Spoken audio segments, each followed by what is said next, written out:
Oke, halo semuanya. Hari ini kita bakal bedah sesuatu yang menarik, yaitu konsep keimanan. Tapi kita lihatnya dari sudut pandang yang beda nih, yaitu dari sebuah buku pelajaran. Penasaran nggak sih gimana nilai-nilai sepenting ini diajarkan ke anak-anak sekolah? Yuk kita langsung bahas. Penting untuk dicatat ya, semua informasi yang kita bahas ini sumbernya 100% dari buku pelajaran ini. Jadi, kita di sini bukan buat menafsirkan sendiri, tapi benar-benar mau lihat gimana sih materi keimanan ini disajikan buat generasi muda lewat kurikulum yang resmi. Jadi apa aja yang bakal kita bahas? Pertama, kita jelajahi dulu nilai-nilai keimanannya. Terus, kita lihat ayat-ayat Al-Quran yang jadi intinya. Nah, dari situ kita lanjut ke seni melafalkannya. Setelah itu ada bagian yang cukup dalam, yaitu soal kemurtadan. Dan terakhir, kita tutup dengan tips cara memperkuat iman. Lengkap kan? Oke, kita mulai dari yang pertama, nilai-nilai keimanan.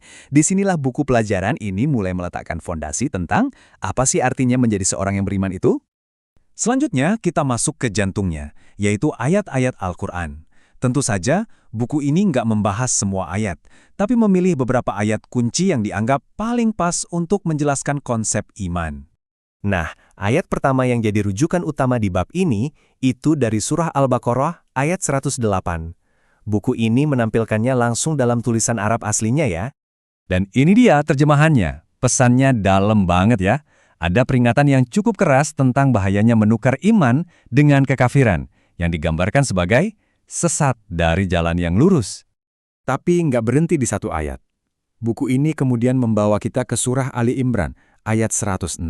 Tujuannya untuk melihat konsekuensi dari pilihan antara iman dan kufur, tapi dari perspektif yang sedikit berbeda. Kalau kita baca terjemahannya, ini bicara tentang pemisahan yang sangat kontras di hari kiamat. Ada yang wajahnya putih berseri, ada yang hitam muram.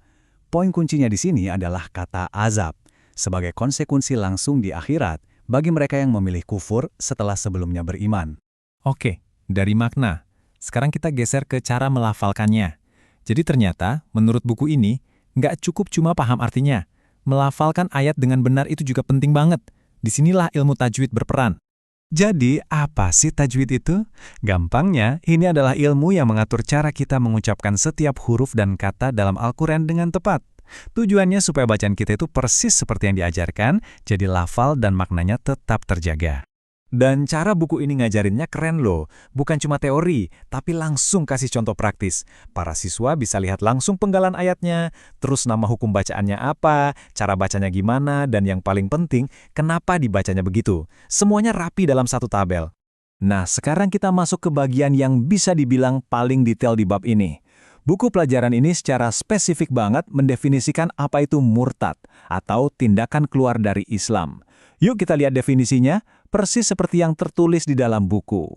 Pertama-tama, definisinya dulu ya. Menurut buku ini, murtad adalah tindakan seorang muslim meninggalkan Islam, baik lewat perbuatan atau perkataan. Dan kuncinya, tindakan itu disengaja dan secara sadar bertentangan dengan keyakinan inti. Ini jadi dasar untuk rincian berikutnya. Buku ini ngebaginya jadi dua kategori besar nih. Ada murtad karena perbuatan, alias tindakan fisik, dan ada murtad karena perkataan, atau ucapan lisan. Mari kita bedah satu persatu ya. Untuk kategori perbuatan, yang pertama disebutin itu adalah soal penyembahan. Menurut buku teks ini, menyembah apapun selain Allah, baik itu berhala, matahari, bulan, benda keramat, bahkan binatang, itu didefinisikan sebagai tindakan yang bisa membatalkan iman. Daftar perbuatannya berlanjut, termasuk juga tindakan yang dianggap menghina kitab suci. Contohnya membuang Al-Quran di tempat yang tidak layak dengan niat menghina. Dan juga melakukan sujud sebagai bentuk penghormatan tertinggi kepada selain Tuhan. Sekarang kita pindah ke kategori perkataan. Menurut buku ini, ucapan yang bisa membatalkan iman itu contohnya mengingkari sifat-sifat Tuhan, seperti keabadiannya, atau menuduh nabi, rasul, dan malaikat sebagai pembohong, sampai ke tindakan mengingkari satu ayat pun dari Al-Quran. Masih soal perkataan ya, buku ini juga menyebutkan beberapa hal lain, misalnya menghina atau mengolok-olok para nabi dan rasul, atau, ini juga penting, mengubah hukum yang sudah jelas. Kayak misalnya menghalalkan sesuatu yang haram, contohnya zina atau mencuri, atau sebaliknya, malah mengharamkan yang wajib, seperti sholat atau puasa. Termasuk juga pernyataan kalau akan ada nabi baru setelah Nabi Muhammad. Nah, setelah bahas hal-hal yang bisa merusak iman, bukunya nggak berhenti di situ. Justru bagian akhirnya ini kasih solusi. Bab ini ditutup dengan nasihat yang konstruktif tentang bagaimana cara menjaga dan bahkan memperkuat iman kita. Salah satu cara utama yang dianjurkan itu, ya doa. Buku ini secara khusus menyoroti doa-doa dari Al-Quran yang dicontohkan langsung oleh para nabi. Ini seakan-akan mau bilang kalau meminta bimbingan dan kekuatan dari Tuhan itu adalah bagian penting dari menjaga iman. Ini salah satu contohnya, doa Nabi Sulaiman. Kalau kita perhatikan, isinya lengkap banget. Ada permohonan untuk bisa bersyukur, untuk bisa berbuat baik, dan untuk dimasukkan ke dalam golongan orang-orang soleh. Ini menunjukkan pendekatan yang sangat proaktif dalam menjaga iman. Selain doa, buku ini juga ngasih 5 langkah praktis untuk membangun karakter. Ini menarik banget karena ini menunjukkan kalau iman itu bukan cuma soal keyakinan di dalam hati, tapi juga soal bagaimana kita bersikap ke orang lain. Seperti jadi pemaaf, nggak iri hati, dan nggak berbuat zolim. Jadi, kalau kita simpulkan isi bab ini, ada 3 pesan utama yang bisa kita ambil. Pertama, ada definisi yang jelas tentang apa itu murtad. Kedua, ada gambaran tentang konsekuensinya di akhirat.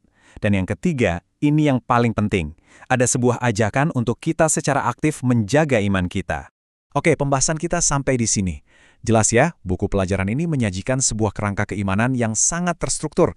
Ada aturannya, risikonya, sampai solusinya. Nah, ini jadi bahan renungan buat kita semua. Kira-kira gimana ya pendekatan yang sangat detail dan berbasis aturan seperti ini bisa membentuk cara pandang seorang siswa terhadap keyakinan dan juga dunia di sekelilingnya? Coba dipikirkan. Terima kasih sudah menyimak.